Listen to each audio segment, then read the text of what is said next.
So I'm mostly talking to you as an individual, and I'm inviting you to see yourself and your place as part of the bigger whole.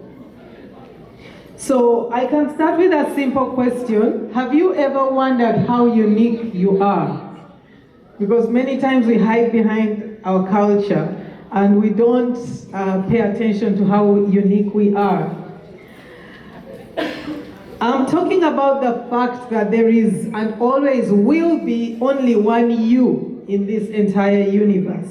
And it's pretty amazing if you sit down and think about it and talk about it. Each one of us is one-of-a-kind combination of our experiences, our cultures, our values, and our quirks. In a multicultural community like ours, that uniqueness shines even brighter. You might be the community's go-to chef for spicy samosas, or like Auntie T.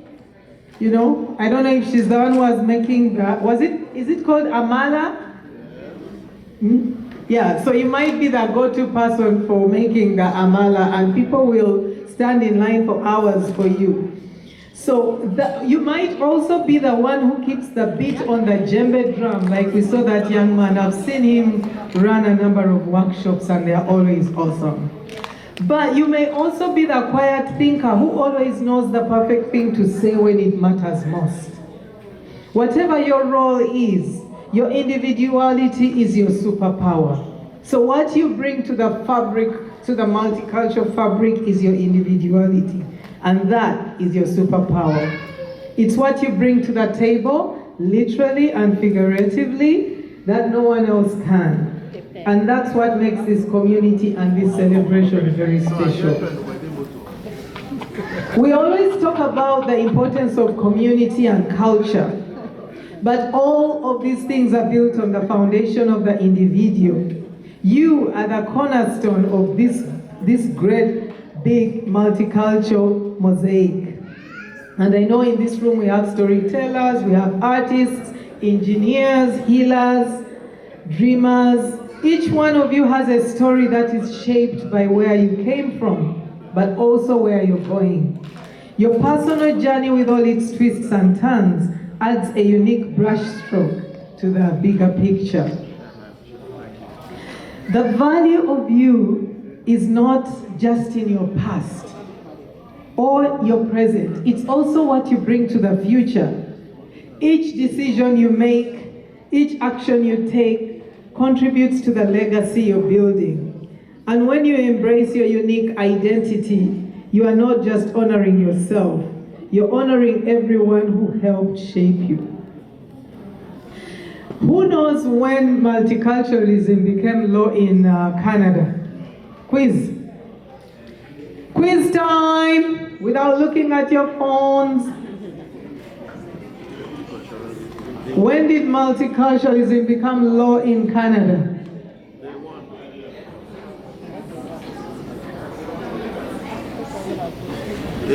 When was it signed into law? 1867.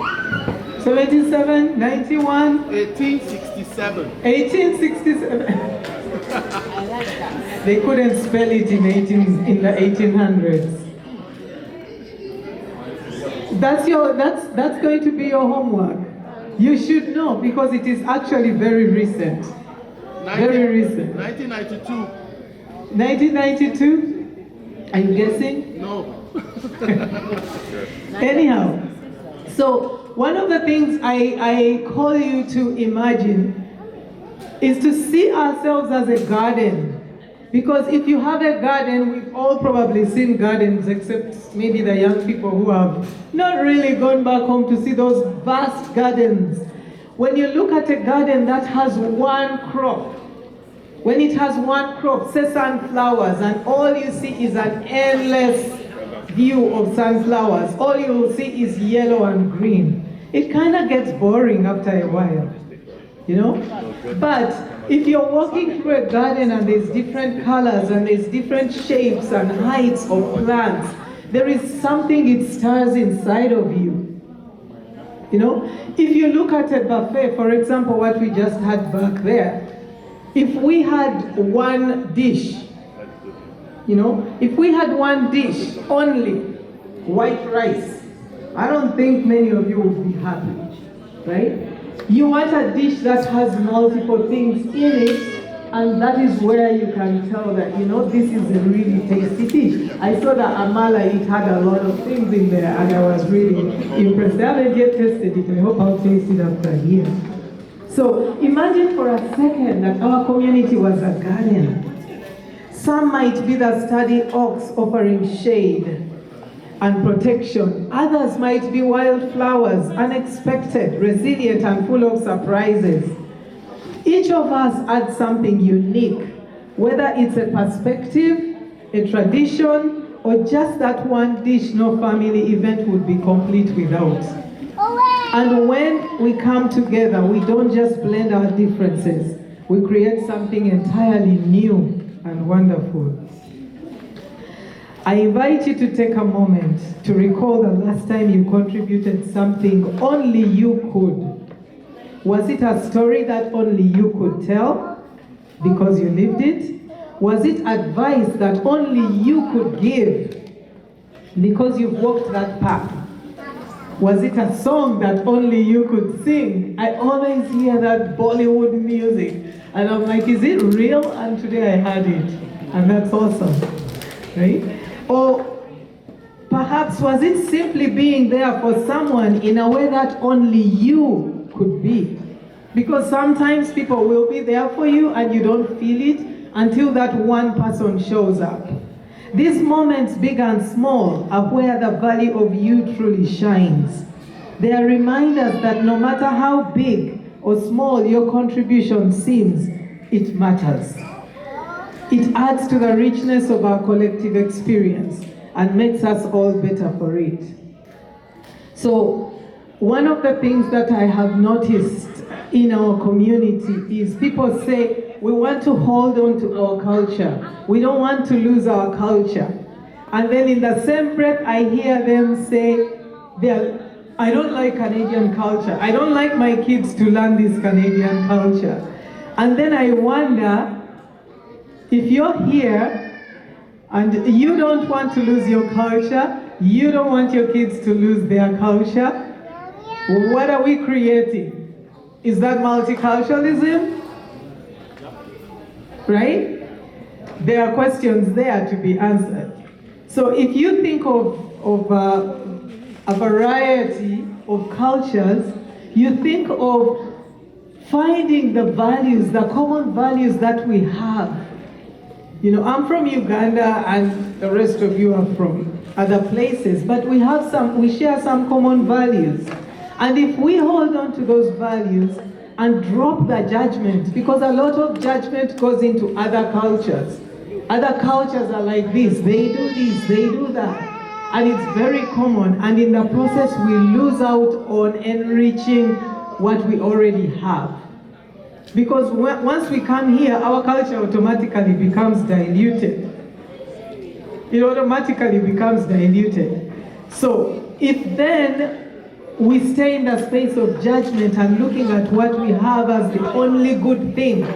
This is, my culture is the best. It's better than, I had this. When I first came here 20 years ago, I looked around and I was like, these Canadians are nuts.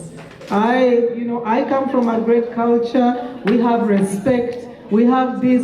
And then I looked at the value of respect later on and I realized that respect looks different in different cultures, right? I noticed people were going past me and not saying hello, and I got offended. And then afterwards I learned that in Canada they greet, but greeting is optional. For us, we greet everybody, even your enemies.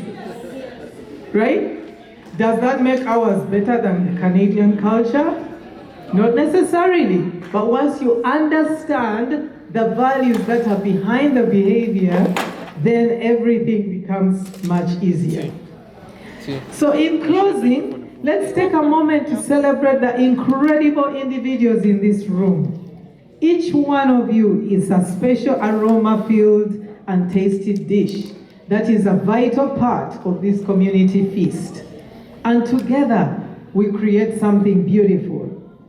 Let's continue to embrace our differences, celebrate our unique contributions, suspend judgment, and never forget the incredible value that each of us brings to the table. Thank you for being you and for making this community, this gathering, and this world a better place simply by being uniquely you.